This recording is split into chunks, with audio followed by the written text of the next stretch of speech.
Okay, welcome everyone to our first panel of the day. All three papers deal with questions of slavery in Sudan, in Qatar, and in Muscat, in Oman. And you'll find lots of interesting convergences and connections between the papers. So what I'm going to do is let everyone get their 15 to 20 minutes. I'm going to be very minimalist as a discussant so that we have more time for Q&A. But tentatively, if we can finish by 1:15 or 1:20, we are all in it together. So, it is our collective responsibility. And Satan will keep us honest with these, with the reminders of time that remaining. Okay? So without further ado, we'll keep to the order that you see on the screen. May I welcome Professor Abdullahi Ali Ibrahim, Professor Emeritus of African History at University of Missouri, Columbia. And yeah, you're mic'd up. Okay. Sudan is slavery toward an anthropology of news. In my research on slavery in the Sudan, I relied on a distinction James Reston of the New York Times made between the nature of news at their source and at the receiving end. He advised that news is only news at the receiving end. At their origin, their substance pertains to the realm of sociology or ethnography. The paper reviews the literature written about the return of slavery to the Sudan in 1987, revealing its inordinate focus on the news, whether real or fabricated, of the matter rather than its sociology or ethnography. Alex DeWaal, Exploiting Slavery in the Sudan, the New Left Review, 1988, pioneered this critique of the disservice to the public at large, visited by news divorced from their sociology. The literature reviewed in the paper comprises Debora Scoggin's dispatches to the Atlanta Journal-Constitution, the first to break the news of this slavery to the world. Secondly, Gilbert, Lewthwaite, and Gregory Kane's Witness to Slavery in the Baltimore Sun. Then Suliman, Baldo, and Ushari, Ahmed, Mahmud, the Ain Massacre and Slavery in Sudan. The first work to break the news of the return of slavery to the Sudan, in the Sudan. Jok Madut, Jok, War and Slavery in the Sudan, 2001, which is one of the rare books on the subject written by an anthropologist. The paper will investigate the work of the scammers who wrote the news for personal gain. Chief among them is a publicity-hungry Kola Boof, an allegedly American Sudanese who interjected herself into the Sudanese slavery narrative to sell her books. It will also examine the Christian Solidarity International buying back campaign to free child slaves in Sudan as a distinct episode in profiting from the news of the Sudanese slavery. To bring anthropology to bear on the Sudanese slavery, the paper will introduce the concept of pawning, the system in which individuals are held in debt bondage as collateral for loan.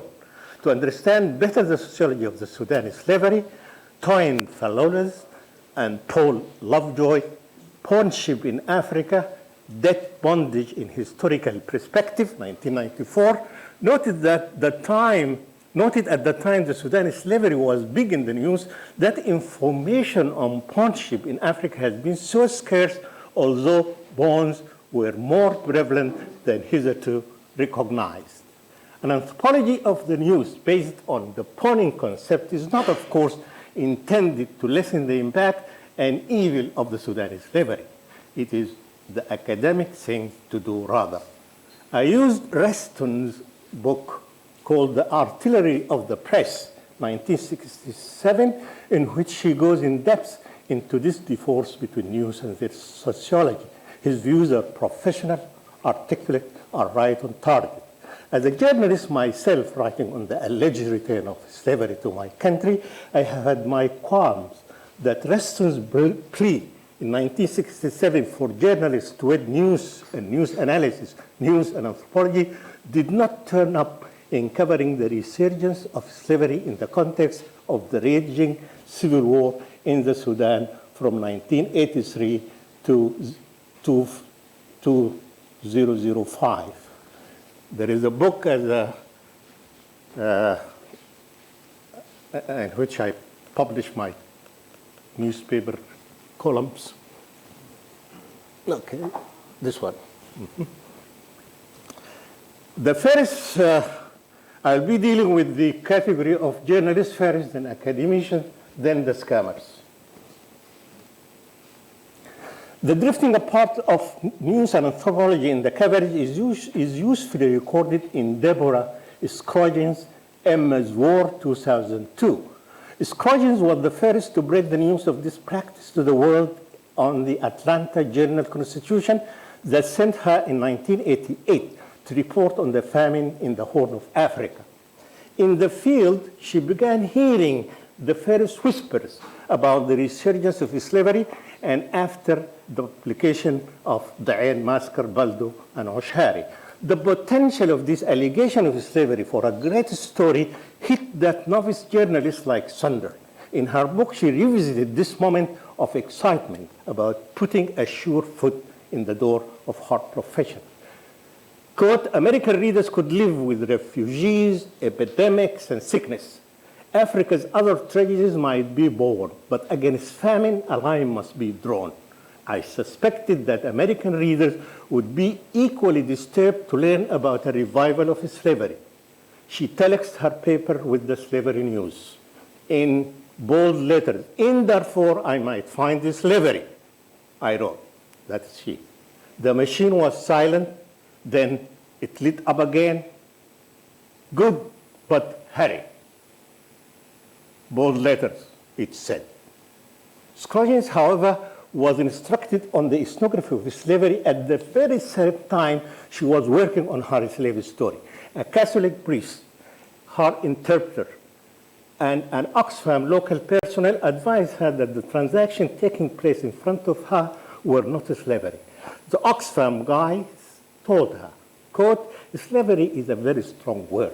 There is a war in the country. Some of these tribes, like the Dinka and the Rizigat, have some traditional customs that are hard for foreigners to understand. In a time of a famine, a family will pawn their child to a richer family. The richer family will pay for the child. The child will work around the house, be fed. When times improve, the parents can buy the child back, end of quote. The news of slavery in Sudan will forever unfold in the West as a story from which rent and pawn are excised in the translation of culture. Scoggins was curious for a while about the implication of these terms.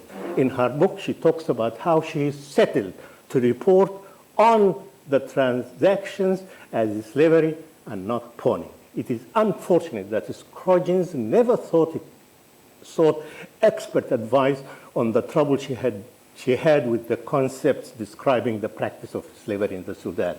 A cultural anthropologist could have easily referred her to writing person, quote unquote, concept advanced by Susan Myers and Igor Kristoff in 1977 to give certain forms of African slavery a different name, exactly as told by the Oxfam guy. Pawning, I just skip this. Then we go to the story by the Baltimore Sun by Lewthwaite, a difficult name, and Gregory Kane. I describe them as doing journalism on one's feet. The story about slavery in Sudan, published in Baltimore Sun in 1996, is emblematic of the severing of news from anthropology as viewed by Reston.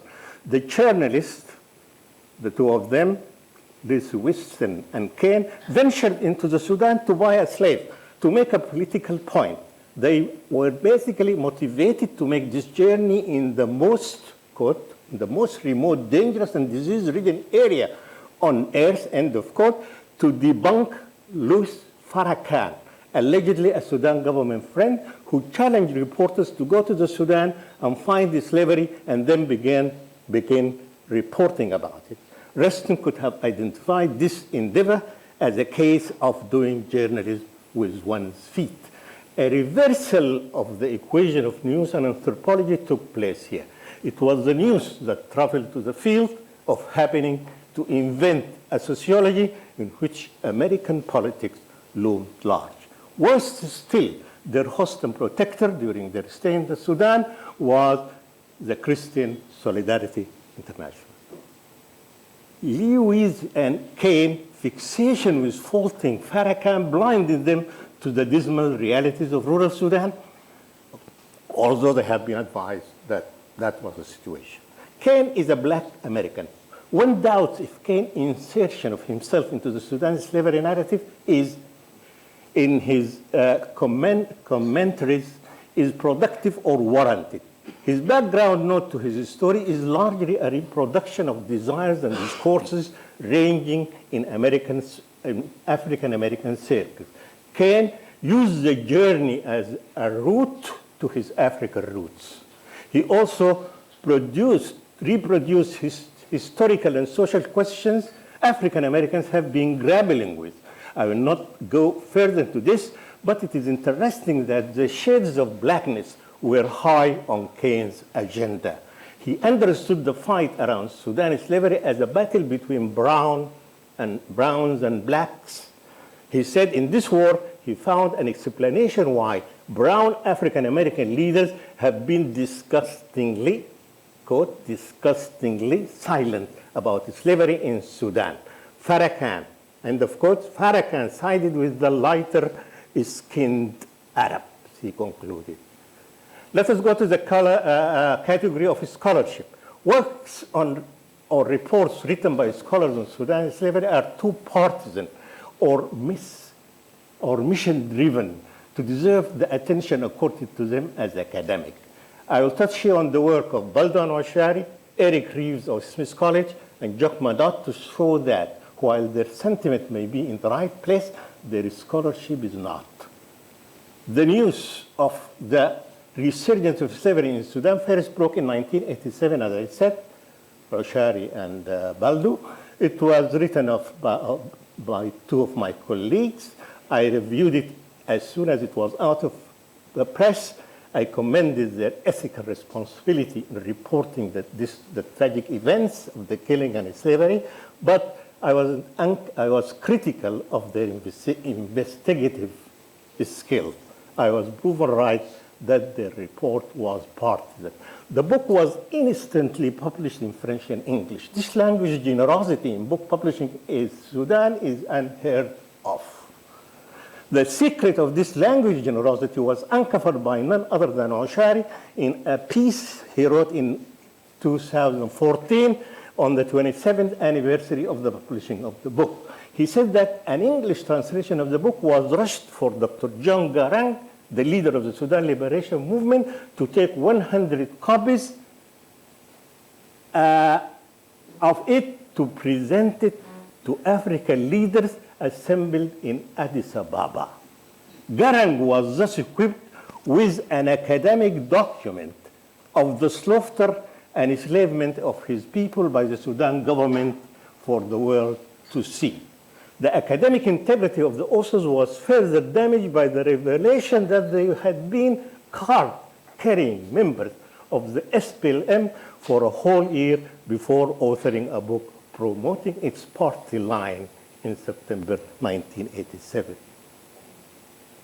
I go to the Reeves, Eric Reeves of Smith College, and I call him the Reeves of Khartoum, like Gordon of Khartoum. It would be interesting to note, though, that the campaign against slavery in Sudan by academics of dubious record became common. And Eric Reeves of Smith College led a one-man campaign against the Sudanese slavery. The story of his espousing the slave cause in the Sudan is out of the midst of the selfless, unrelenting campaign of Gordon of Khartoum to end slavery in the 19th century. I wish Reeves had come to his Sudan mission with a better record of academic accomplishment. His CV in his department, no publication on his specialty, which is English. His first book was on Sudan, Messages or Dispatches from Darfur. Nothing, nothing, nothing. Let us go to Jok Madut, enslaved by his sources. Slavery in Sudan has been crying for an anthropological treatment which will analyze the horrific news spreading about it. Jok Madut is one of the few Sudanese with expertise in cultural anthropology and Southern Sudan society to bring an anthropological perspective to the matter. Regrettably, he drew on news in writing about a topic already saturated by news stuff. I went in the paper at length on his lack of academic rigor.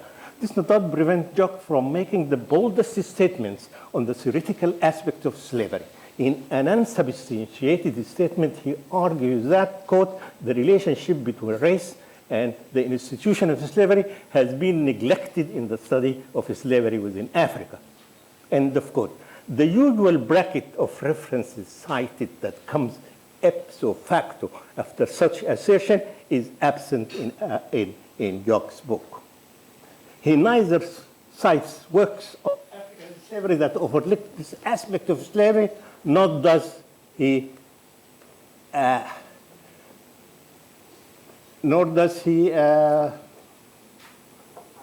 minutes. Okay, so bad scholarship. Okay, that is that is it. And I'm an old hand to be allowed to say that. Okay.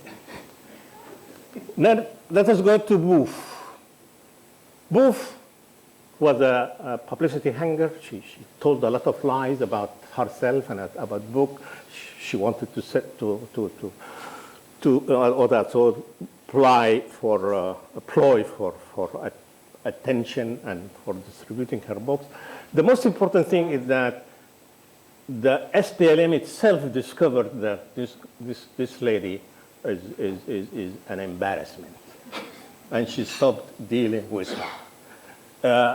Alex Gowal told him early on in 1988, stop making slavery your only drive.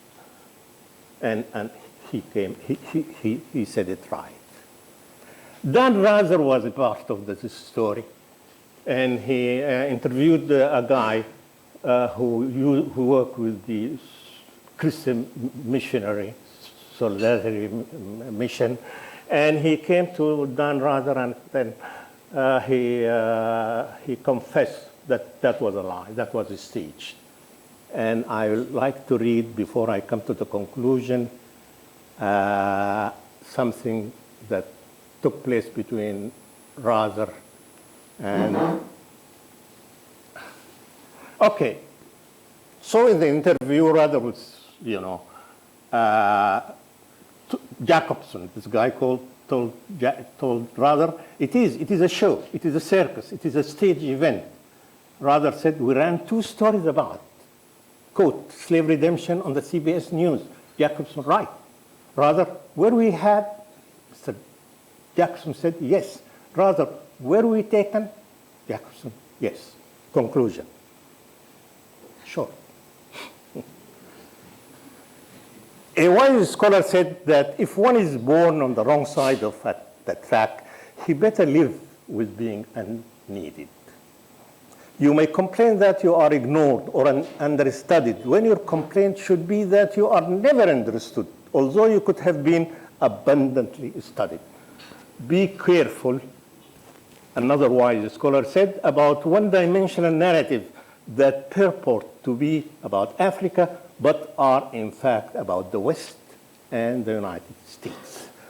Drawing on the distinction Reston made between news and at the receiving end and the sociology at their origin, I elicited the politics in America and Sudan that appropriated the news of the Sudanese slavery divorce from this sociology to its advantage. Self-promotion, Scoggins, proxy war against Farrakhan, Lewthwaite and Kane, academic opportunism, Ushari and Baldo, later-day messianism, Reeves, academic nationalism, Jok, immigration stratagem. This I didn't tell you about Nizar, but she has an immigration problem. Marketing ploy, Boof, is called Nizar, N-E-Z-E-R. I'll give you the first name if I. Marketing ploy, Boof. Propaganda ruse, SPLM. Perpetual Crusade, the Christian or Solidarity Organization. As a Sudanese whose culture was at stake in this divorce of news and sociology, I felt especially abused by a needless statement by Nicholas Kristoff of the New York Times at the time of the breaking of the news of Sudanese slavery. He wrote opposing the order of the Pentagon for service women to wear the local abaya in Saudi Arabia because it compromised American values. To make his point, he made this reference to slavery in the Sudan, and I quote, "Let us hope we don't station troops in Sudan. If we do, the Pentagon may encourage Americans to observe local mores like owning a slave and mutilating female genitals." The New York Times, November 2001. Let me conclude by a very short sentence. I felt small. I gave up. Thank you. Thank you very much, Abdullahi, for that very interesting and provocative paper. Next up is Ahmed Sekinja, Slavery, Race, Nationalism, and Labor in Qatar's Oil Industry, 1940s to 1960s.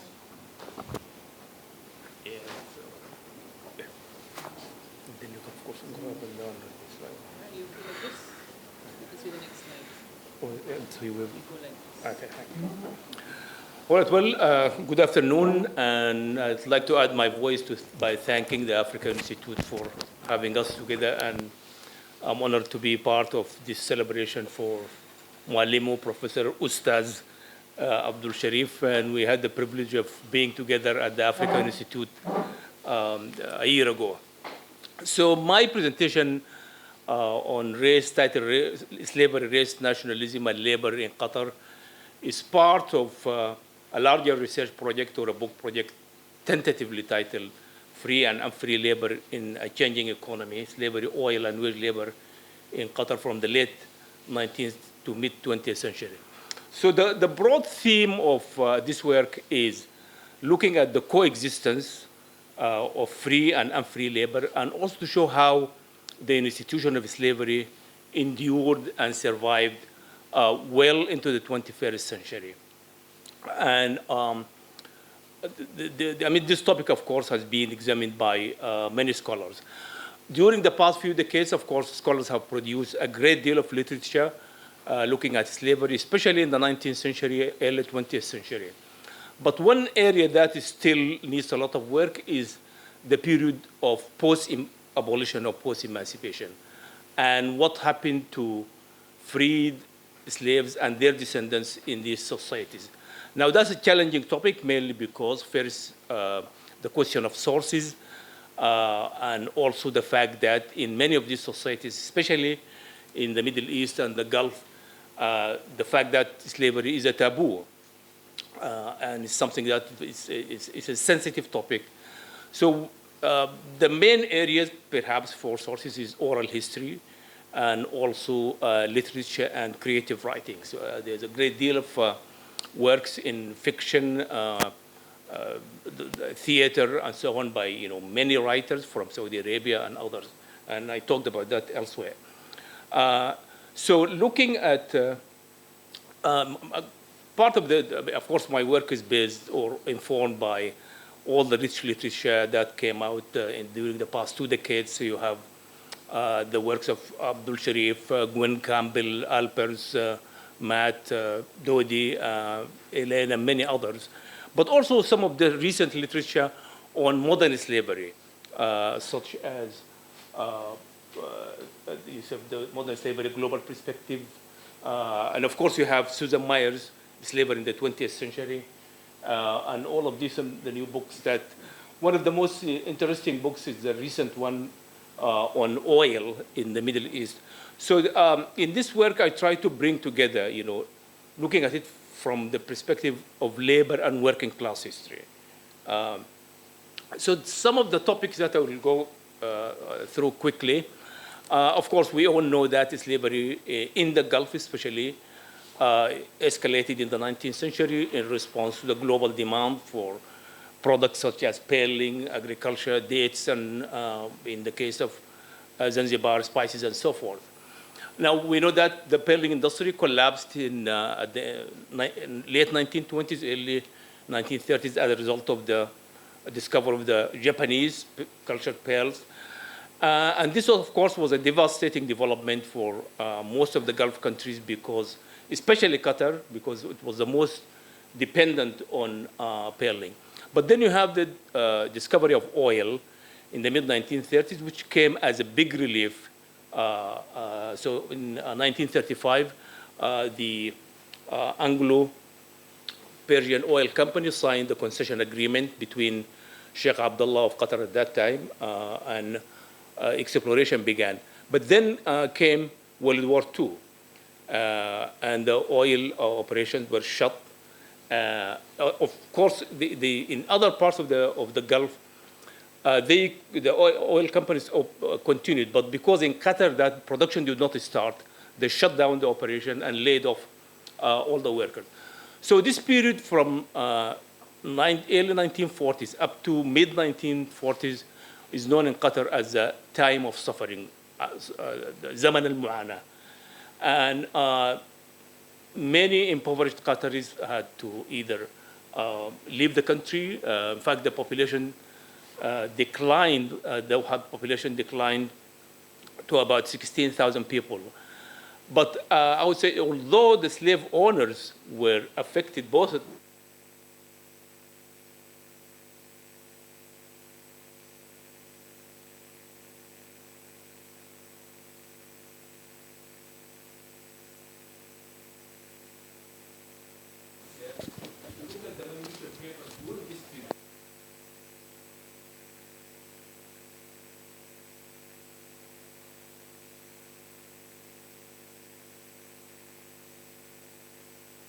period. And actually that is important because the assumption that slavery in the Middle East is benign and so forth. But this period also showed a great deal of cruelty. I mean, children were separated, were sold from their mothers, were sold, families were broken, and so forth. So in 1946, the oil company returned, and that is really the beginning of the real production of oil and the recruitment of workers. So that was a big relief for Qatari former pearl divers, Bedouins, slaves, and so forth. That's important to remember. While this was happening, slavery was still going on. In the 1940s, slavery in Arabia, in fact, there was a high level of slave dealing activities within the Arabian Peninsula itself. And ironically, oil wealth, especially in Saudi Arabia, generated a great deal of demand for slaves. So there was a great deal of slave dealing. And most important, the oil companies began to recruit or actually hire slaves. So in other words, oil created this kind of paradoxical situation. On one level, it created new opportunities for the slaveholders to exploit their slaves by sending them to the oil companies and then appropriate almost 90% of their wages. At the same time, it also, as we see later on, it also became a catalyst for the abolition of slavery because it generated enough wealth that the ruler of Qatar was able to compensate the slave owners and abolish slavery and so on. So you have this contradictory. With regard to labor recruitment, of course, the first generation of Qatari workers were recruited from the Bedouins and former divers. But because most of them lack skills, the skilled workers had to be recruited, or the oil companies had to rely on migrant labor. And in this regard, the majority of skilled workers were recruited from the British called the Empire by other parties, especially India and Pakistan. And as Andre Wright wrote recently that in fact, the first generation of migrant workers in the Gulf were Indians and Pakistanis, because that was the preference of the British and the oil companies. In the oil concession agreement between the Sheikh of Qatar and the oil company, that preference should be given to Qatari workers, followed by other Arabs, and then followed by other foreigners. But so you have this situation, you have Qatari workers as unskilled were relegated to the lower rank of the working class, and then you have migrant workers. And some of them are other parts of the Middle East. So you have this diverse labor force. So this raises the question, you have from different national background, from different cultural background, how does that impact working class solidarity and interaction among this group of workers? So there were instances where you have solidarities across these national and cultural lines, but there were also, in fact, some of these examples in the early 1920s, there were strikes in Iran, the strikes in Bahrain, where Indian workers were joined by other Arabs and so on. But then later on, the British began to use racial and ethnic classification by making differentiation between different groups of workers in terms of pay, conditions of service, and so forth. So this led to the segmentation of the labor force, and they began to break along national lines. So in the case of Qatar, you have, most Qatari workers are skilled, they were paid poorly. So you have this stratification. While foreign workers were treated, they had a lot of privileges. So this created tension and led to a major strike in 1951, where Qatari workers, including slaves and free, launched a big strike demanding the expulsion of workers from the region of Dhofar in Oman, Dhofari workers. Dhofari workers were treated by the British as they would consider them as better, more productive, skilled, and so forth, and they received higher pay. This created a lot of resentment among Qatari workers. So the strike created kind of this unusual alliance. You have slave owners who are interested in getting higher wages for their slaves. You have the ruler who used the strike as a leverage to gain more concessions from the oil company. So it created this kind of unusual alliance and maybe a sense of nationalism among the Qatari workers. And in the end, the Dhofari workers were expelled in July of 1951. But this also followed by a series of strikes, mainly centering on workplace grievances, wages, and so forth. But I don't have the time to go through this, but 1 year later, slavery was abolished. One of the main consequences of the oil production is that the first shipment of oil was used by the ruler to compensate the owners and officially abolished slavery. So strikes continued 1955, 1956, and late 50s until early 60s.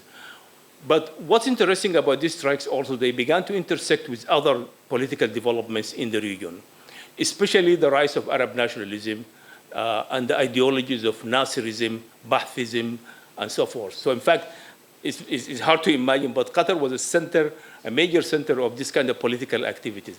The 1956 strike especially was in response to the Suez Canal crisis and the attack on Egypt. So this was both a labor issue and also became a national issue. Nationalist protests continued in the early 1960s. However, one of the main consequences of these strikes was the formation or the introduction of a labor law in 1962, which gave preference to Qataris, followed by Arabs and so on. However, in the late 1960s, the British administration, the ruler, and so on, now began to suspect the Arab migrant workers as being, fueling all of these labor protests and so on. So they began to get rid of, talk about Palestinians, Iraqis, and so forth. And now preference was given to, the Asian workers and so forth. But one of the most important consequences of these labor protests in the 60s and so on is that the Qatari workers were able to again major concessions from the state and led to major social reforms. And then, of course, with the rise of oil prices and the discovery of the natural gas and so forth, which generated enormous wealth. So now you have the Qatari workers really now were elevated. They became, they created this what they call rentier estate, which provided citizens with enormous benefits as well as privileges. So you have now the distinction became between Qataris and non-Qataris, a distinction that remained until today. So in this, this remarkable wealthy country and this exceptional wealth, one of the questions that need to be raised is that what is the status of former slaves and then their descendants in this order? And in that regard, we have to go back to the moment of abolition, 1952. Immediately after the abolition, one of the questions is, okay, what to do with these people? And one of the first acts was to attach them to the lineage groups of their owners. So, for example, if your owner belonged to a dowsary, you become so-and-so a dowsary. So it gave the former slaves kind of a sense of belonging. But of course, there are a lot of distinctions still in terms of in the social arena, especially, and so forth. So to conclude, I think when you look at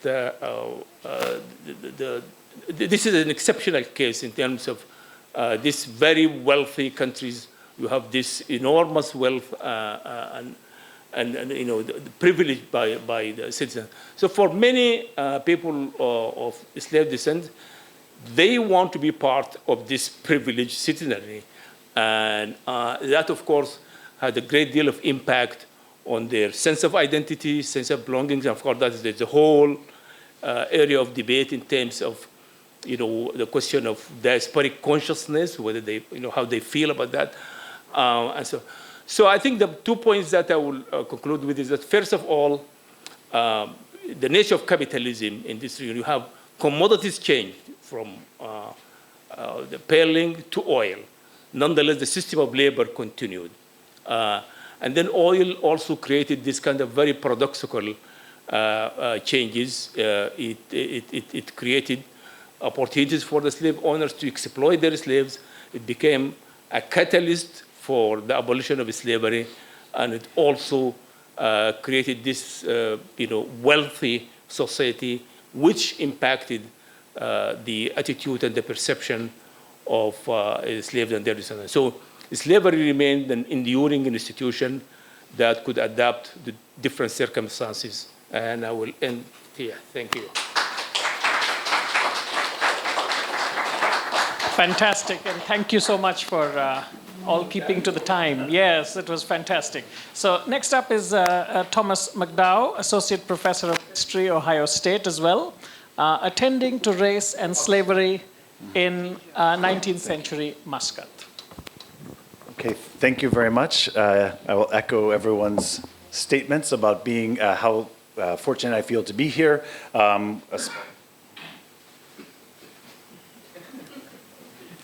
Okay.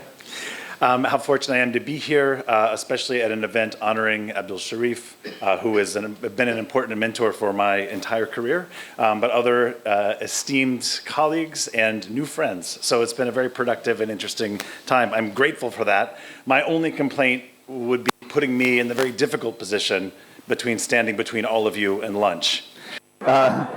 So what I want to do today is to, the paper's called Attending to Race and Slavery, and the attending piece is I want to focus on the position of an Indian doctor who spent more than 30 years in Muscat attending to patients, but also through his view, we get a sense of race and slavery in this. So, thinking about, again, with the themes of the conference, how can we disaggregate notions of race and slavery by looking at the individual views or using new perspectives? Thinking about a case like these set of sources, many of us have relied on in the past the manumission records, which in our discussion yesterday, we point to have certain kinds of limitations in that they're moments of crisis or people seeking something or wanting something. And so how we can think about other kinds of things. we're here on the Swahili coast where the long debates of what Swahili society was, but we can also reverse that gaze and to think about what are some of the Arabian cities. Is Muscat an African city based on its population and other kinds of things like that?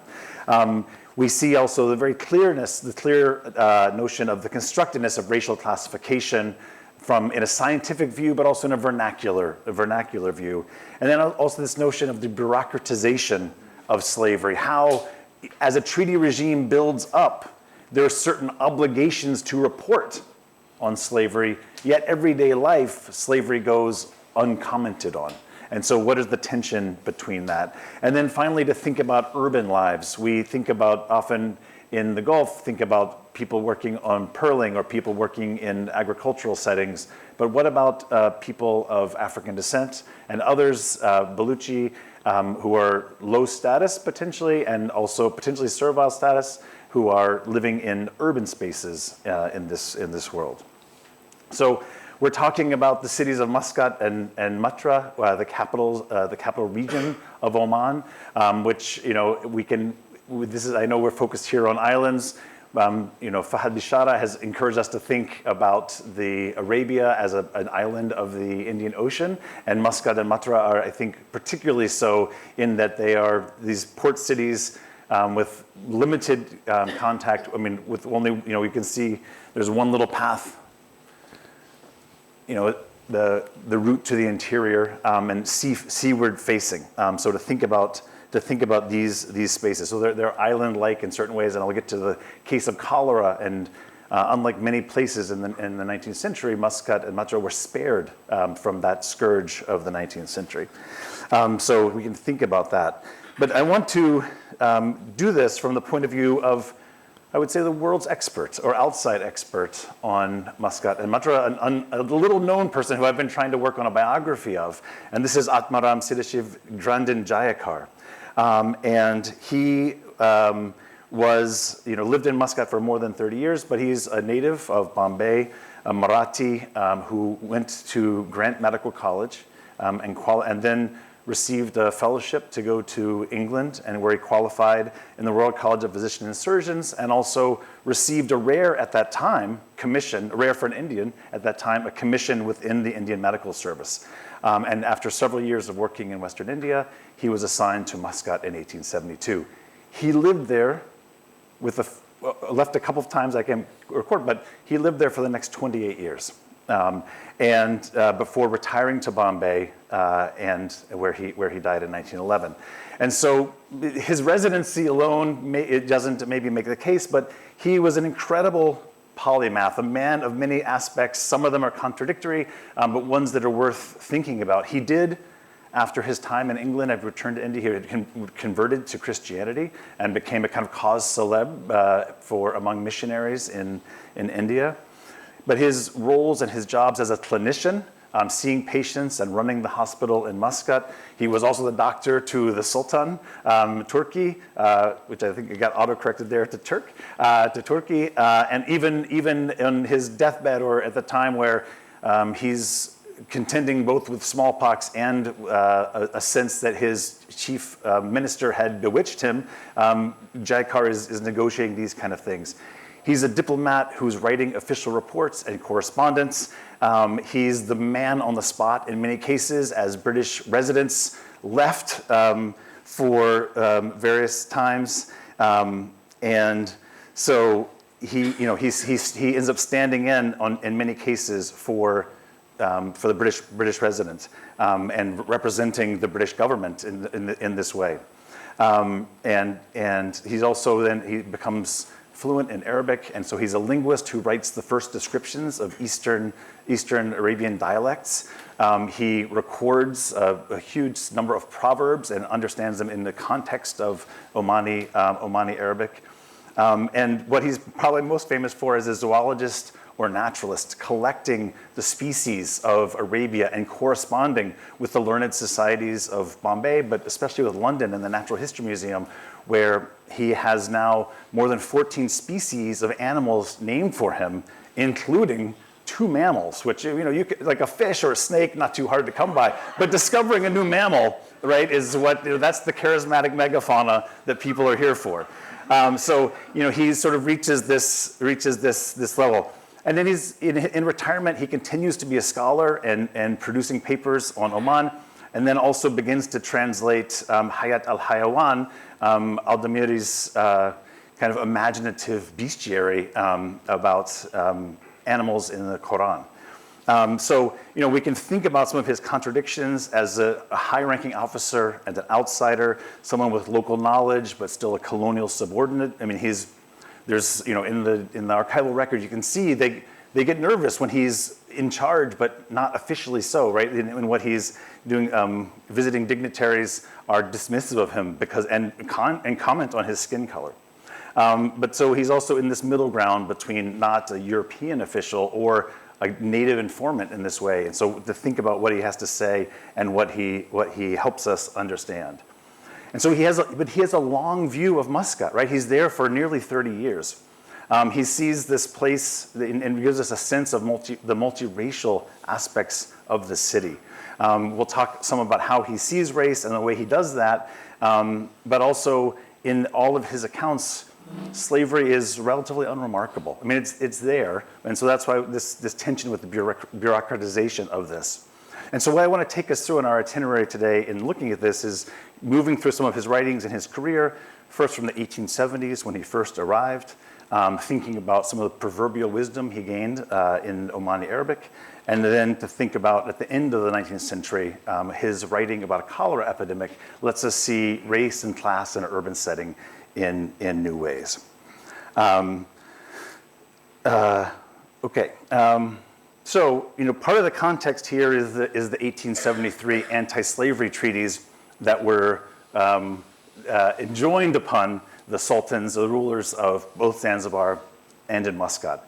And so trying to curtail the slave trade, and while we might imagine, Abdul Sharif ends his first book at this point, but there's many afterlives of this treaty, and it in one way forms the legal basis, or part of the legal basis, for liberating enslaved people even when they came to the consulate. So the manumission records are in some ways the legal action, the way it was justified is along these lines.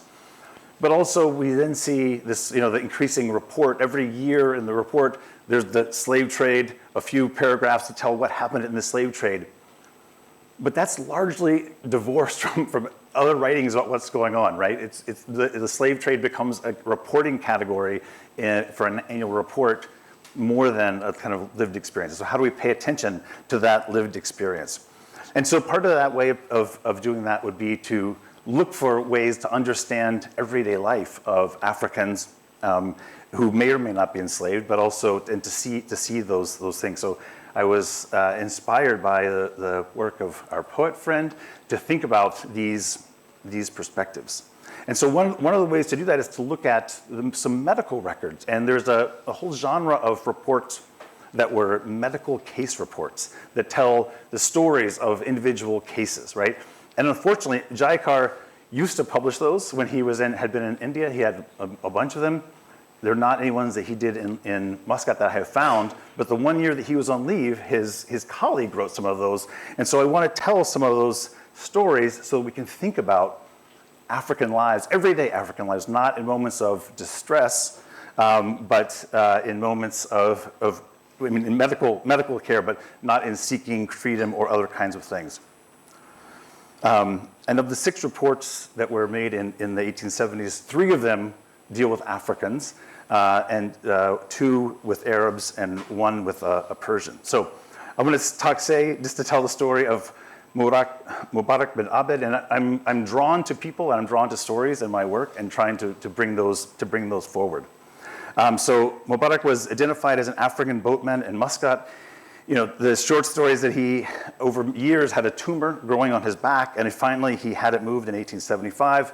It initially seemed okay, but then he ends up dying of gangrene. And so in his, this simple account of this medical unfortunate loss, we also see the life of an everyday resident.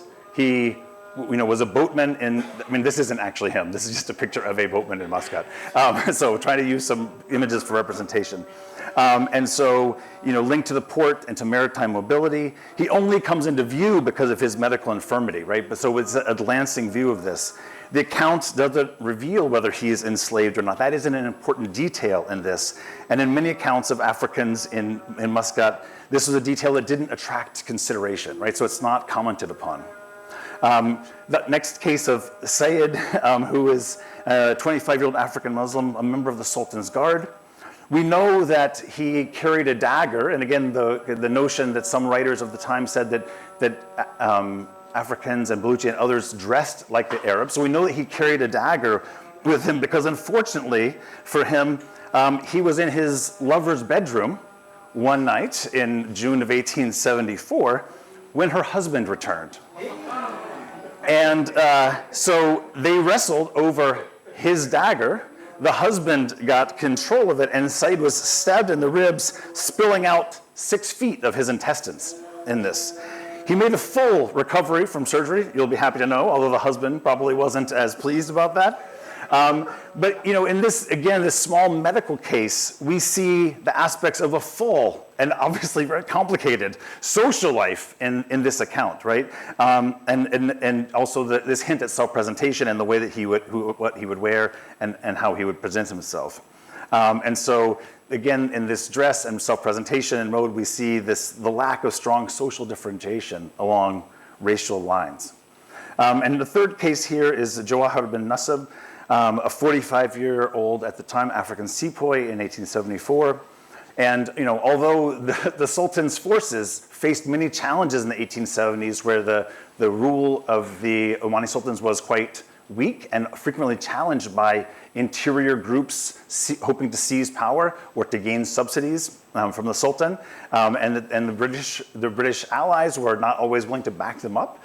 So the Sultan living in Muscat was in a very fragile position and depended greatly on his troops. For Jawahar bin Nasib, however, the main danger came from his colleagues because he was shot in a tussle with one of his own, someone who also in the army, and had a bullet lodged in his chest, which they were able to remove, but it became infected and didn't heal. In the case report, he becomes anxious over many days, and eventually his fever goes down at some point, and he runs away from the hospital.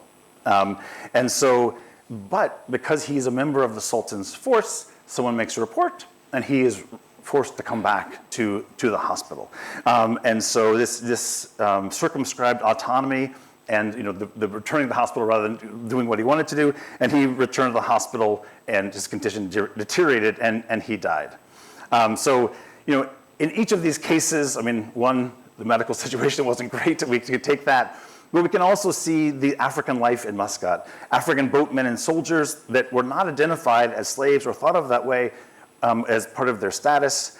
The patient's race and age and occupation were the key identifying characteristics, and whether or not they were enslaved is not important enough to include, right? So again, whose emphasis on slavery and why that happens? We can think then Jayakar did write a medical topography, which is a certain form of literature started in India and circulates in the Indian Ocean world, which is trying to describe the place, the geography of the place, but also the diseases and other things that are there. So they become a kind of ethnographic window into the city. So Jayakar wrote this medical topography in 1877, and he's attending to and quite interested in race. So he sees Muscat as a city that is primarily African or African and mixed race of more than 60% of the people. He describes or delineates African races as Abyssinians, Nubians, and Negroes, or Sidi. He uses those terms interchangeably. And then he talks about the mixed race as a huge group and with different degrees of admixture. In his quote, the different degrees of admixture between the Arab and the Negro and the Arab and the Abyssinian. And so, but he also makes it very clear, these are his categories. And as I said, he comes onto this career as a zoologist in the post-Darwin world, interested in species and these kind of things. But he's quite clear that these groups are not considered by the Arabs as essentially distinct from themselves. So these racial categories that get into bureaucratic language and become official in certain kind of ways are not the accepted or vernacular categories that were circulating at that time. So in this, we can also see and turn to a set of remarkable photographs that the German traveler Hermann Burckhardt made in a 1908 visit. And I zoomed in. I mean, this is a broader view, and he traveled with his camera and took pictures of cityscapes. But when we look closely, we see this we see black citizens of Muscat and the way that the city is presented. And so again, like the views we saw of Cape Town, what do these pictures do? And this was an up-close view of the fish market in Matra, but the broader view of a city gate going into Muscat, but in terms of who are the people who are looking on and who are part of this. And so we see, again, imagining the everyday lives, not moments of distress, but what does this mean? And the everydayness comes through in Jayakar's work on Proverbs. He published a set of papers with the Bombay branch of the Royal Asiatic Society after he retired to Bombay, and lays out lots of idiomatic Omani Arabic and the meanings of these proverbs and his own explanation of them. Like, he leans heavily into what they mean. And we all in graduate school, if you're writing about some other place, you think you can take their proverb and it tells you something, right? But there's always something that's opposite. But in Jayakar's case, I put more weight into it because of his long experience and his way of putting things into context. And just to say quickly, like he sees slavery everywhere. There are not a lot of proverbs about slavery, but it's seen as vital to kin networks and as a key part of society. So again, the kind of ubiquity, but unnecessary to remark on it. So it fits into that. And so the final thing I want to talk about then is we see what happens in the cholera epidemic at the end of the 19th century. And so a cholera epidemic in Muscat provided Jayakar a chance to return to the medical and sociological perspective that he had written in his medical topography. And we see the way that racial logics prevail, but slavery is little mentioned. And in terms of racial prejudice, Jayakar's withering judgments or sociological judgments aren't about Africans at all, who go almost unremarked upon there, but about the Baluchi residents of Muscat and Matra. And so we see, again, the island-like nature of Muscat and Matra meant that they didn't have much cholera throughout the 19th century, but this epidemic brought more than 12,000 deaths to the whole province, moving into the interior and killing people there. Also, we have a lot more knowledge about public health campaigns and epidemics these days than maybe 5 years ago we would have. And so, Jayakar in his epidemiological reporting shows very clearly that when the Sultan lifted the plague quarantine, of when people were coming in from elsewhere, this is when the disease comes in. And so he sees that the greatest incidence of cholera was among the Baluchi, and he has very critical things to say about where they lived and how they lived, this kind of racialization of hygiene and other kinds of things. The highest mortality was also among the Persians and Makrani Baluchis of the suburbs. And Africans had high rates of mortality, but in some places, like in the city of Muscat, Arabs had slightly higher numbers. And so you sense the sense of equality in this. And also the way he talks about the city asks us to think about urban lives and urban patterns of living. And again, from the same pictures, we can see the walled part of Muscat and the suburban pieces, or the pieces outside where African and Baluchis and other people lived. Again, at this other view of the city, we see the date palm houses that were the standard houses of people living outside, again in lower status and living in these ways. So just to think about these things, some questions to consider about the urban aspects of this bureaucratization of slavery, and this question of how the tyranny of the Atlantic makes it hard to consider the lives of non-African enslaved or servile populations. How does it keep us from seeing those things? So, to finish up with Jayakar, at the dawn of the 20th century, in his last year before retiring to Bombay, he oversaw the response to epidemic cholera in Muscat. And what does this tell us about this end of his long career about race and slavery? His epidemiological and sociological analysis relied on race and racial categorization, but slavery isn't mentioned. It's not to suggest that slavery had disappeared from Muscat and Matra, and there's no reason to assume that it had. Reporting on slavery had become bureaucratized and had its place that it was supposed to be. But the ubiquity of slavery left it unremarked upon, and that is the racial vision of this Indian doctor, at least. In the racial vision, it was the Baluchi population, not the African, that came in for the strongest condemnation and dismissal. The Baluchi people of the suburbs of Muscat and Matra occupied the lowest social classes and received the most vituperation. And so, while this paper has focused narrowly on the experiences of one person in a particular Indian Ocean port, the fine-grained evidence suggests that further efforts to challenge Atlantic notions and disaggregate race and slavery will help us better understand these concepts in the Indian Ocean and in world history. Thank you.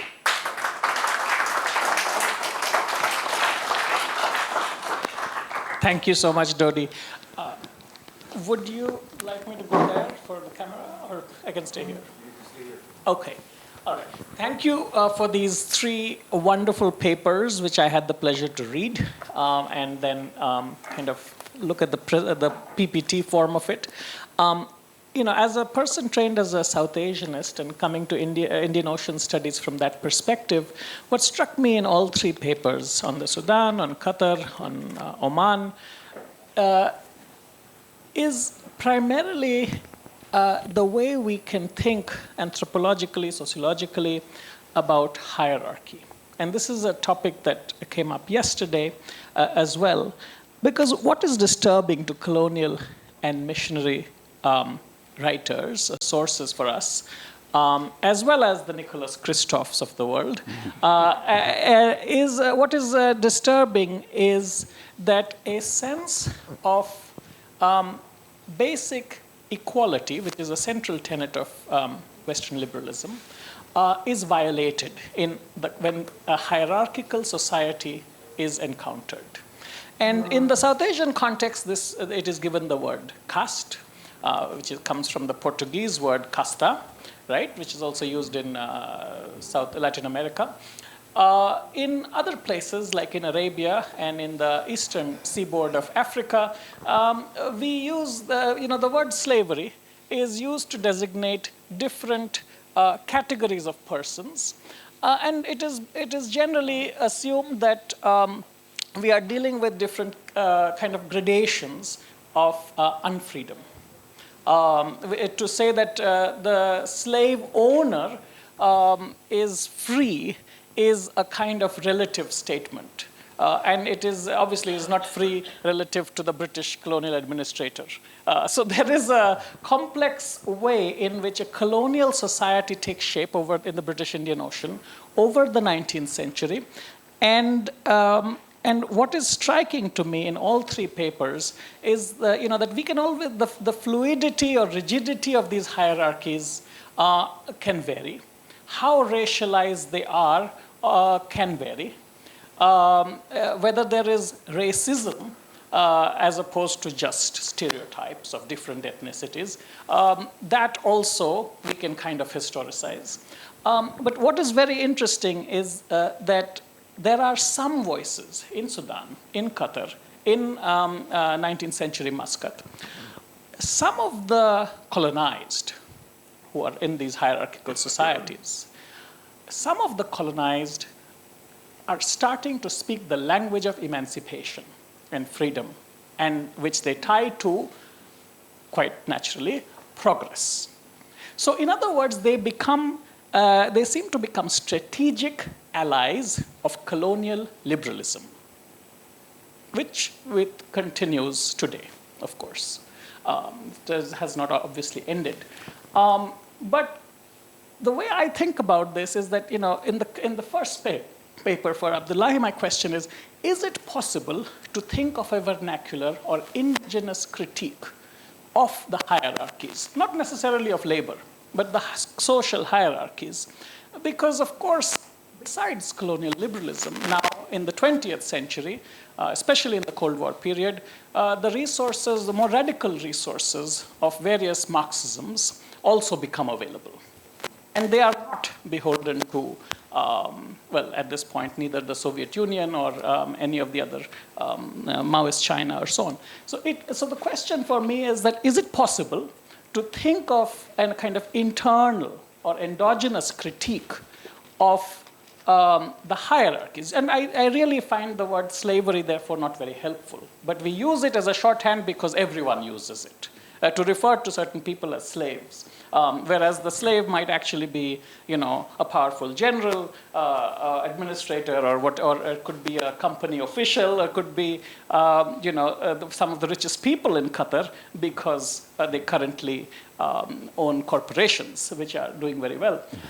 So the word slave or slavery it kind of obscures for more than it reveals. Across these papers. And so we can always think of a different vocabulary. I always prefer using vernacular terms, but the question of whether an indigenous or vernacular critique is possible. In Qatar, this is, I can totally see it as emerging and as something that has always existed because there are many categories of citizens. The way the social scientists talk about this is that it is an ethnocracy, which is another way of describing ethnic hierarchy. But again, it is too simplistic because it assumes that the Baluchis, for example, are at the bottom. It assumes that the people who are descended who came from Najd are at the top, and then there are various people in between. So there is, Mandana Limbert refers to these kinds of ethnocracy dynamics as similar to what caste functions in British India, sociologically, how it functions. But the underlying realities seem to be very complex. There are moments of interethnic cooperation. There are class solidarities that emerge at particular moments, even as they fragment into labor hierarchies in other moments. So what is very interesting, so when I think of Sekinja's paper, the question that arises for me is, given the fact that museums and educational institutions and there is now a foreign press office, and that they all portray a unified Qatari society, even as social scientists talk about ethnocracy and so on. How are we going to reconcile the question that hierarchies make us uncomfortable, or the lack of equality makes us uncomfortable? We are dealing with a different animal from what Louis Dumont called Homo equalis in the Western European context. And at the same time, while we live with a certain discomfort with hierarchy, which can be labor hierarchy as well, there is also a certain sense within us that we have to develop a comparative and global perspective on these hierarchies.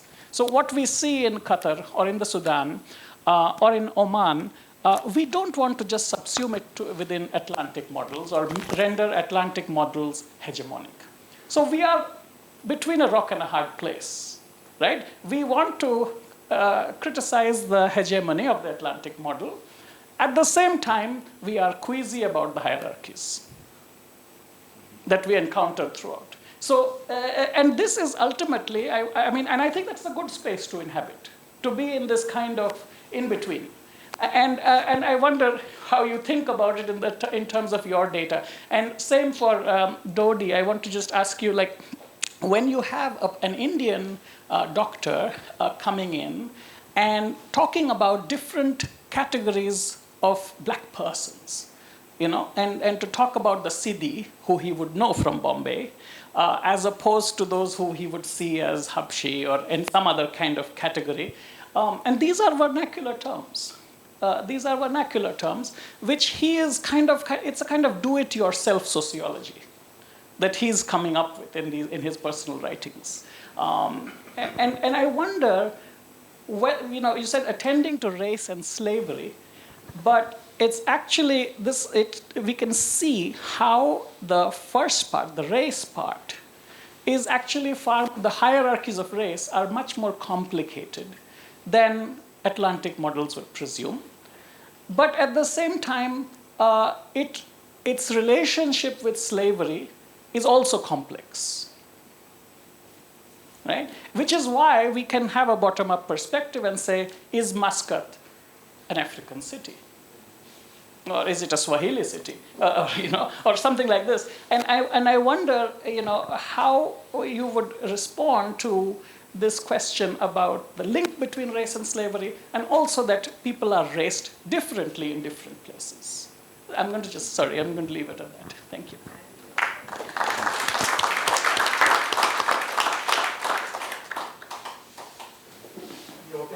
Yes, do you want to answer, or should we have some questions? Let's, half an hour or so for questions, yes. Salam. Yeah. These questions could be answered, they're actually comment and questions at the same time, could be answered by anybody, but I don't know if this is okay. The first is really in relation to Abdullahi, and I think it's applicable to the other two presentations in a way, which is about the politics of naming, is what Mamdani called the politics of naming. Because what you, Abdullahi, try to analyze is the anthropology of the news. The question is what they ask: what is beyond the anthropology of the news? Because one could agree with you on all these, the faults with all these analysis and the misconception, even though I like Kola Boof because I find her comic, but that's something else. I said I like Kola Boof because I find her very comic. I liked at the time just watching her. But anyway, that's something had to do with pop culture and the Jerry Springers of the world and others. But let me just focus on this issue here, because what Mahmud Mamdani did, he analyzed the politics of naming. But what he didn't go further to do is to think about the violence of the state. Because in the context of, if I make an effort to just answer in a way by questioning what you have done, Professor Abdullahi, is that in the context, if we go back to the right of the report about Ushari and others, it happened during a democratic period, okay, in which Sadiq al-Mahdi was there. That's way before the Janjaweed was formed. He started the idea of arming, how do you call it, Bedouin or nomads, in the context of a civil war with the South at the time of the. So in that context, no matter what you call it, enslavement or invoking what Susan Meyer and others describe as pawning and others, so that is for the sake of better description of what you actually try to invoke in terms of what happened during conflict between different ethnic groups, Ajawid and exchange of diya and all of those. There is something happening there, which is that the violence of the state impact this and create a situation that is terrible, and that in the consciousness of Sudanese, forget the others, the Kristoff and others, just focus on Ushari. Because what they claim to be done, Ushari and Baldo, is that they wanted, in the absence of a fair investigation of the incident in Abdullahi, they tried to conduct that themselves. The reception of it abroad fall into what is happening with the politics of naming and what is happening with another politics, which let's say, just for the sake of comparison, to think of it as a solidarity. A solidarity that maybe, on one foot, what you call it in describing Debora Scoggin analysis. For me, just to make this even more clearer, in the 80s, when I went to the United States for graduate studies, there was another solidarity movement, which is with South Africa. So that was clear. And in the leadership, it was Trans-Africa, which is an African-American lobby, but it's also trade unions, progressive forces, liberals. But in the city where I was, Philadelphia, it was led by black people, mostly professionals, mostly labor movement and so forth. So there is something there that was clear, because I think it was a black and white, the context of apartheid. Sometimes people criticize the African-American when it gets to the issue, as you cited it, of relating to Sudan. I think that comes from a reluctance of accepting liberal media, especially in conflict as Sudan that are not clear-cut, because they see in the news black people against other black people. In the context of Darfur, if we started it earlier, there is that. So my suggestion would be that is, if we move beyond the politics of news, can we talk about this as a modern warfare in which the state is a major agent, okay, that resorted to what we call pre-modern warfare, means to use nomad against who actually in the past had conflict that had to do with grazing and so forth. which, as I said, it started at the time of the Ain massacre during Sadiq al-Mahdi. Later on, of course, al-Bashir learned from him, and he invoked the Rizaigat and others against the sedentary population of Darfur. And the media abroad, of course, got confused because the two are blacks, the two population are blacks in color, but the two populations are also Muslim. So it served the purpose, as Mamdani said, in terms of what happened to solidarity after that, because that era of the progressive solidarity faded away and now replaced by, became racialized to benefit, deterring the attention, especially when he related to Zionists, ultra-right-wing Zionists who were leading these kind of causes. Eric Reeves is one of them, and all of those things. You can read it in The Politics of Naming of Mamdani. Can we just think of it in terms, and what is your perspective of a modern warfare fought with pre-modern means? And then just the final comment, the word, the tyranny of the transatlantic troubles me these days, because there's so much emphasis on the analysis of slavery, forgetting also the resistance to slavery. Even at the time of the slave ship, as in some very good works that now happen at the stage pre, that, the slave ship itself, to analyze it. But it's also one of the most important things about the African-American experience is to learn the notion of freedom. Because Angela Davis, I've just seen a fascinating, film about her, when she talked about blues and she talked about many other areas that's supposed to be inspiring. So there's no tyranny, I've said. In fact, the African-American experience helped us a great deal to think about color, to think about caste, to think about race. And yesterday somebody was actually disturbed about, I'm not sure who, about Black Lives Matter in one of the presentations, and I couldn't get the chance to ask because I was saying it was actually helpful because now it presented what Uday was looking at, is that people started to be inspired by that experience to think about their own hierarchy. There was, the Dalit in India, and others started to rethink.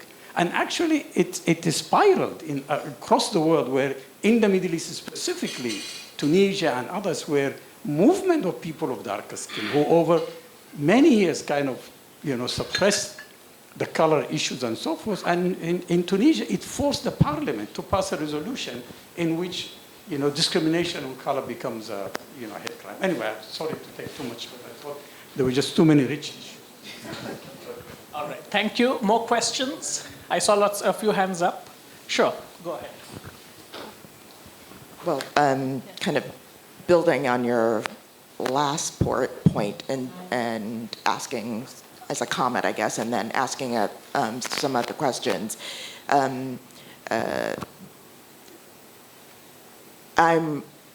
I too am a little kind of perplexed by the tyranny of the Atlantic slave trade, because I can understand that people say that this is something different that's playing out in a different way. But at the same time, I'm reminded of an experience that I had. I was at a Indian Ocean, Atlantic Ocean slavery conference in New York, and I thought David Blight pointed it out very well. A lot of discussions and things that Thomas was talking about in his paper, that questions that are being kind of seen as new, are things that the Atlantic scholars have already talked about, have already kind of settled and done. At that point, they were talking about whether slavery was an economic system or a cultural system, and Atlantic slavery is just like, duh, it's both. And this is how it played out. And just looking at the way in which they've analyzed things. The transatlantic slavery scholars have talked about there's very much a difference between being enslaved in an urban area and enslaved in an agricultural, in a rural area, and have kind of explicated those kinds of things already. And so I think that there is a miss opportunities from looking at the ways in which the transatlantic scholarship has built a very nuanced and done these complications about slavery in the transatlantic context. The questions I think I had for, now I've forgotten them. The questions that I had were, oops. Actually, I'll just kind of end with that, I think. Thank you so much. There are more questions, so please raise your hand and the mic will come to you. Kalema, yeah.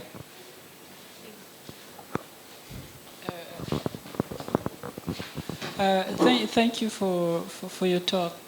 So I have a question for Thomas. I like the idea of Muscat being an African city, but I wonder on what basis that is defined. Is it in terms of demography, or the ways in which bureaucracy was, functioning? So, what is specific about that city that makes it, African? And the photograph that you show, yeah, we see there are a lot of, black on those pictures. But I wonder if that could make that case, because in the production of crisis, for instance, related to migration in Europe, so what journalists do, they take pictures of, people in Italy, it could be a few hundred people, but then when it goes to the news, it creates, an effect that there's many people, coming to Europe. So what I'm trying to say is, to what extent, photograph can help us, make these kinds of cases? Thank you. Hold your thoughts. We'll get a couple of more, maybe. Or somebody had there. Okay, go ahead.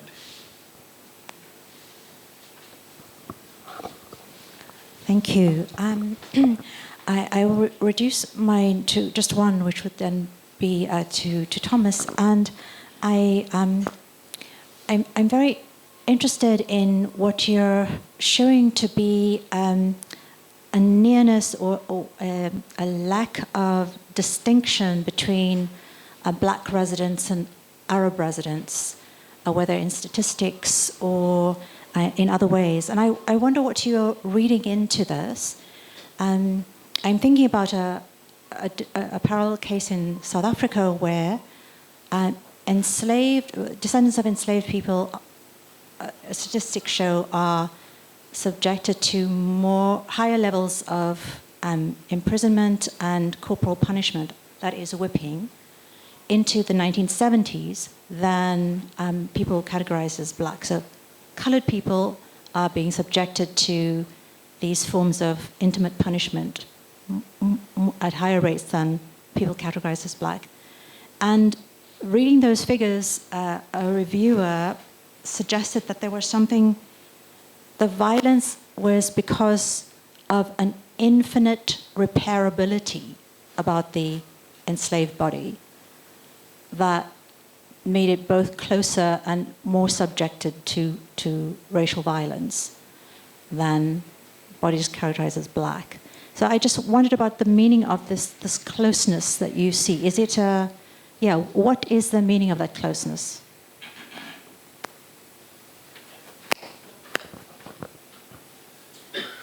Here's the mic, and so let's we can take maybe a couple of questions at the end, depending on how much time we have. But here's, maybe we should go in the order. Thank you very much. And I think what you raised about hierarchies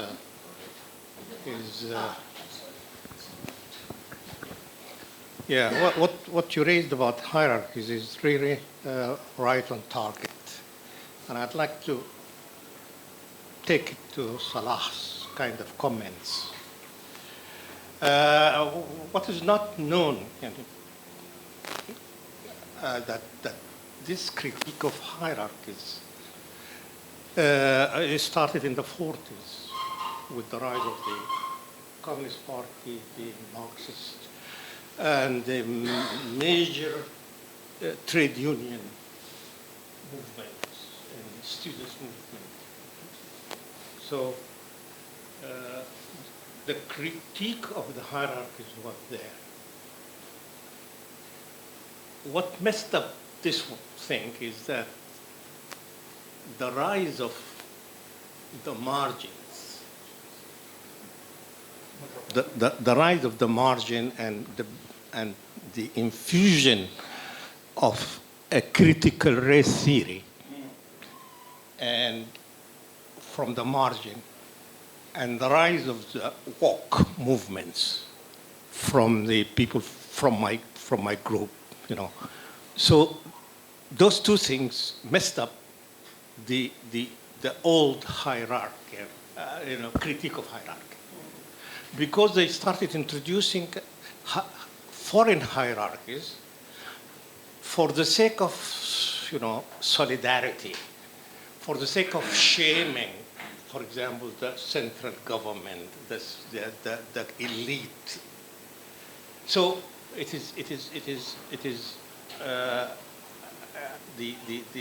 the indigenous, what you call the indigenous critique of hierarchy, has always been there. It's there. It's diminishing in the capacity and numbers because of the rise of the margins, with their sense of the critical race theory, with and the people who used to do the indigenous critique now, they gave up. And they joined ranks with these marginal movements of the people of the margin. So that is where we lost it. And what seems to be in vogue now is is in control is the critique from the margins. And if you look at this war, at the war now in Sudan and things like that, you can see that the margin is the one in control of discourse and things like that. We who used to do those critique indigenously too, we started to be on the margins.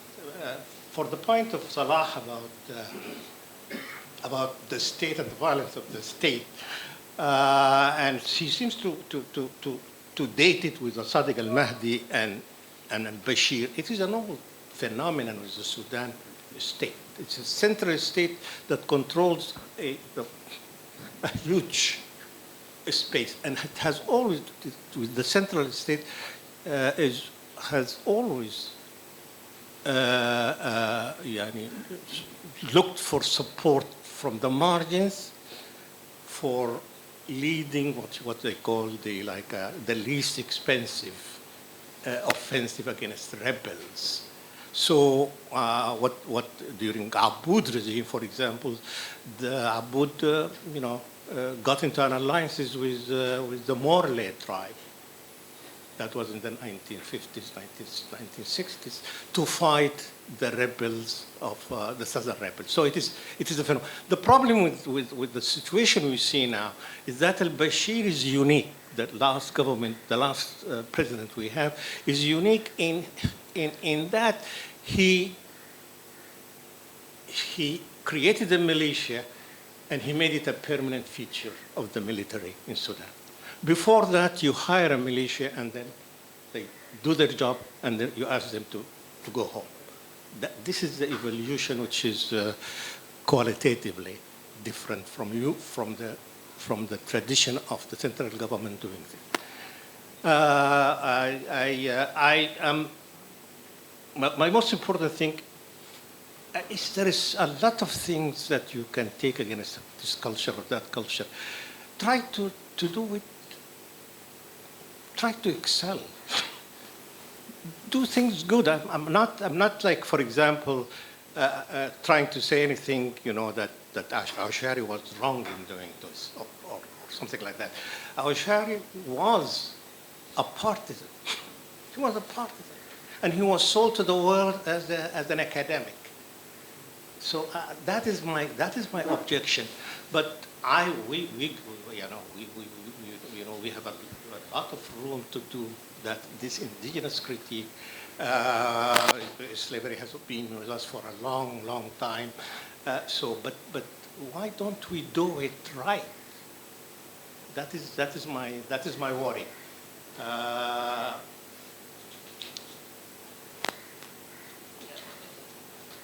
Okay.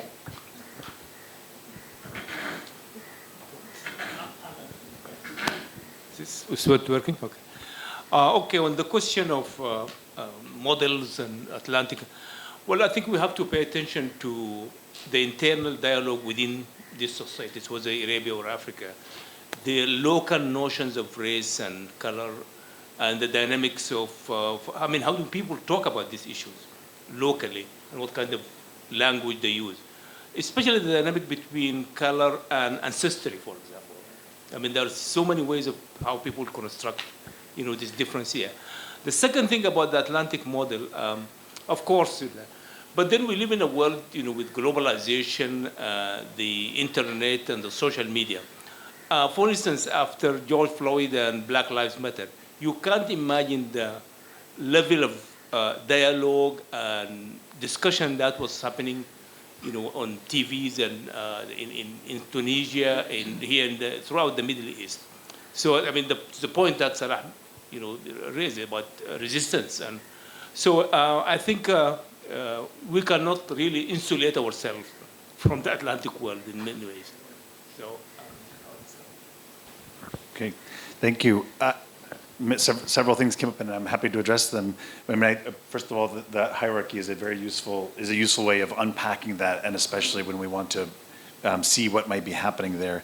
And I also think then, to go to Elaine's point, I think we should say about the Atlantic world and Atlantic models is part of this question that was raised yesterday, I think maybe by Mustafa, about the hegemony of the American academic world, and so part of this is about getting published, and you teach a graduate course in the Indian Ocean, and every book has to say how it's not like the Atlantic or some other way. It's a kind of a set of tropes that we are. So I think I'm invoking that straw man probably in the same way, or to nod to that in the same way that we still make the same gesture towards the Vasco da Gama era of Indian Ocean history, even though no one has seriously said that in 50 years, maybe, but it's just something that we can point to because it suggests a kind of moment. And I think that in my paper I have been more careful in differentiating some of these things, like the urban and rural was more a point about within Indian Ocean society, and thinking more, and especially in the Gulf, of thinking about what kind of work regimes people were in versus urban experiences. And the same way to Emery's question about the city, thinking about the city in this space, which is riffing a little bit on Swahili studies and the creating cities as Arab spaces and not as African spaces when in that piece. And so being a little bit playful in reversing the science, but asking the question of how we do those things. But I think the images is one piece of it, and in those cases, these images are ones that were taken to just show the city. They're not the painted images that we see with intentional representations, we would assume. But so can we take these photographs, and many of them I zoomed in to emphasize parts of them. How can we take them as representative, or is doing so reading them with the grain or reading them against the grain? I would take it more as a testimony to the presence, and to help us to ask some questions. I think I take the point about how these things might misrepresent things. And then the question about nearness and these, is part of it here is the lack of distinction that the Jayakar himself is making, or the distinction that he is making which could come from, is couched in his own chauvinistic language. Where he's coming from, and he does imagine a kind of pure Arabness. and then this is something else that's happening, and that's the majority. And so, I think that this is what we're seeing here is playing out again. We can interrogate more what his point of view is and the categories that he brings, but he, in the way that he is educated in a Western medical school and has certain ways of thinking about things. And so holding up an ideal of Arab purity, racial purity, as a kind of counterfactual, or describing what's happening there is, I think, what's going on there. So I don't have a sense of the after effects of that. So I think I'll stop there. Thank you very much. We have time for a quick round of questions. Yeah. Yes. Sorry. We'll come. Yeah. Oh, sorry. Did you want to? You have the mic. Go ahead. Go ahead, Tanvi. Sorry. And you're next. Okay.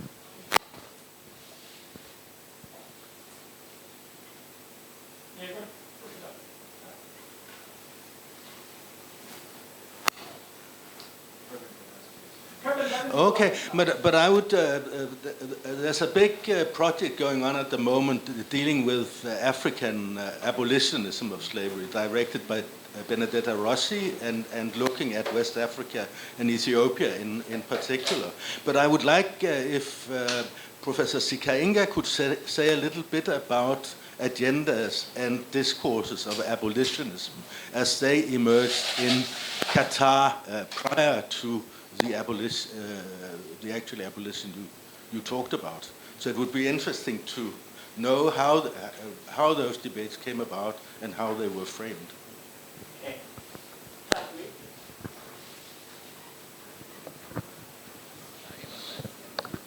Hi, so I have a question for Thomas. It might be a little redundant because you've already answered a bit of this, so it might be a bit of a comment. Can you hear me well? No. Okay. Now, better? Okay. So I have a question for Thomas, and I think you've answered a bit of this, and it's about, within the Atlantic system shore, what Jayakar is doing is new, disaggregating race from slavery, right? And it's remarkable.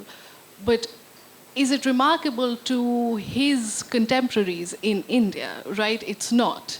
There is, of course, there's a tyranny of the Atlantic, but sometimes the tyranny is there because it limits us from going beyond, from just, not arguing to that model.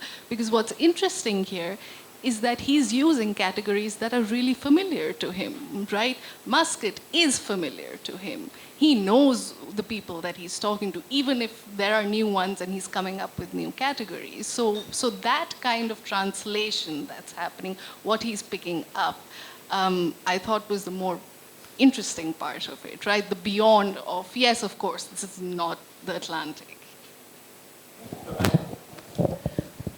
Thank you all so very much. Abdullahi, just maybe everybody here will enjoy a short anecdote when you emailed Eric Reeves and said, please send me your CV, and this is not a friendly inquisition. So I think you raised an issue, and I remember that all the time when we talk about production of knowledge. So thank you so much. But I do agree with you on the point of the critique about the Al-Dain massacre and the sort of instrumentality that Ushari and Baldo exhibited in that. So I agree that there is a partial truth to that whole story of Al-Dain, given the politics of the time and the different allegiances that they ignored to highlight. Dodi, I absolutely love the project. And I think that through the lens of the Indian doctor, you brought to mind an ethnography that Vincent Carpenzano did on a single person called Tuhami, Portrait of a Moroccan, to talk about all different kinds of correspondences between the human and the spirit, the jinn in Morocco. So you might, that will be worth your while. But I also loved the idea that you also talked about the Baluchis, and you talked about the linguistic facility of this Indian doctor who probably opened up different avenues for just understanding the nitty-gritty the society that he was observing. For Sekinja, thank you so much. When you talk about the free and unfree, I also wanted to talk a little bit about elite formation. For example, how the Nawakhza or the Tawawish, the people who actually owned or rented the dhows, the pearling dhows like Al-Fardan, Al-Imadi, and all of these people, how they also transitioned. These are Persian families who migrated a long time ago from Iran to Qatar. So the differentiation within the Qatari category, if you want to equate the free with the Qataris, what are the internal differentiations within that category and then elite formation? Finally, when we talk about the Atlantic model versus the Indian model, I think at some point we need to understand that, yes, comparisons, of course, we are comparativists. Humans are comparative animals. But what about the model of the Zanj rebellion, 8th century, right, Professor Sharif? You talked about it, about how we can also understand agency and resistance, as Salah was saying, through the prism of that Indian Ocean connectivity, through the Zanj rebellion. Why do we always have to revert to a category that apples and oranges, in a way?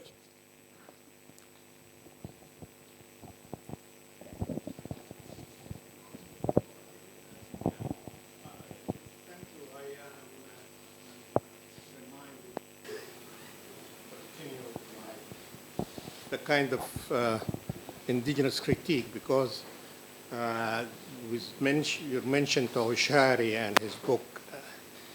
He reneged on critiquing. He didn't want to join us in creating this indigenous critique of hierarchies. He surrendered his academic credentials to rebels, to a rebel movement.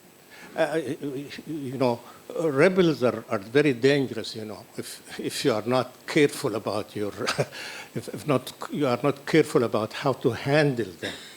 So he could have been fair academically. He could have criticized this aspect or that aspect. He could have. So there is a reneging here of joining the indigenous critique, and instead you are really giving like license to a man with a gun to enjoy all the things that I mentioned. So that is an aspect that connects Uday and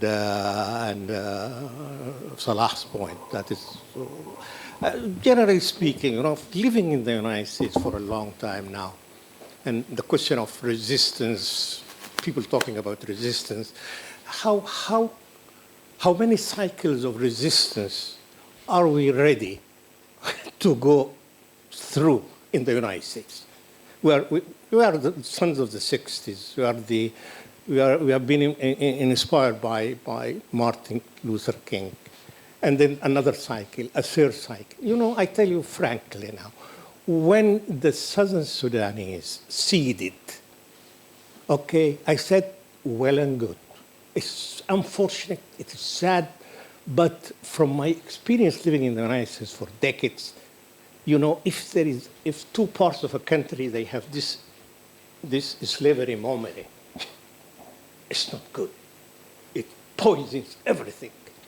So we have in Sudan this memory of slavery between the South and the North, although not as sharp and graphic as in the United States.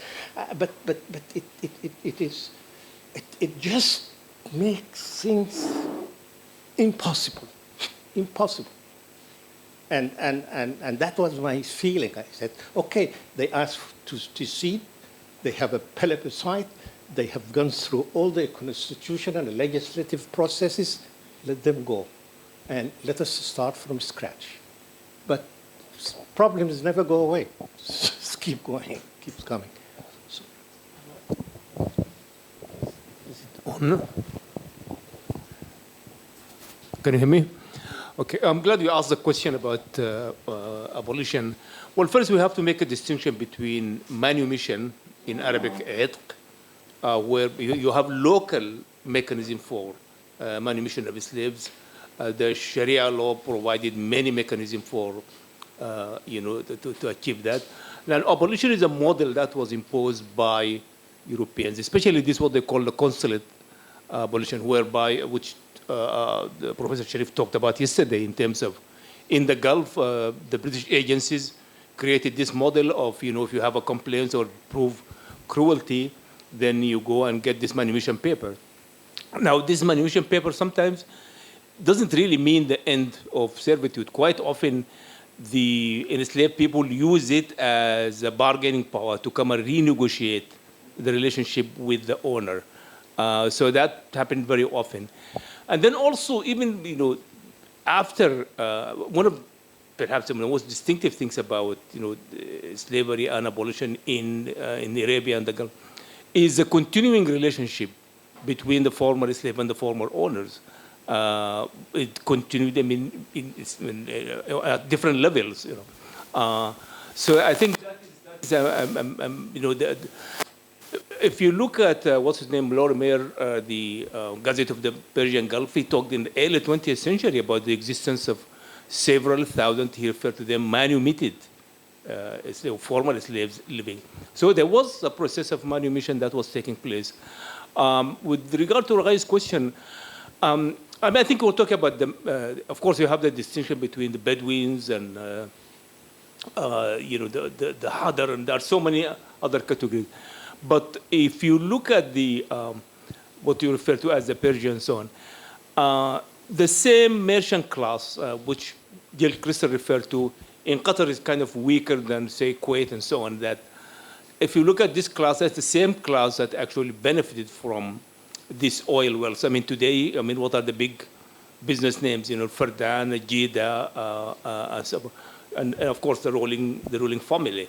So, in fact, during this time, what they call the time of suffering, to a large extent, and the Darwish, of course, that the merchant class was, was not affected by this. So, I think that remains, as and so the question. This is really very difficult in terms of, where do you find people of slave descent today in the social hierarchy? Do they own business? I think at some point the majority were employed in Shorta and the police and the army and so on, and then consider the issue of education and so forth. So I think that's a different kind of research. Yeah. Thank you. And I'll just say, for the two comments related to my paper, the kind of thinking historical ethnography and the point of view of someone like Jaikar is exactly what draws me to this. Someone who is out in a new place, but also is self-consciously in reporting, so thinking and processing in certain kind of ways, and then how we can think about those relationships. So I'm much more interested in his categories than imposing our other categories. And I also appreciate Raya, the suggestion. I'm looking for models of how to think about this. So I'm very grateful. Thank you. Thank you very much to everyone, and we are ready for lunch.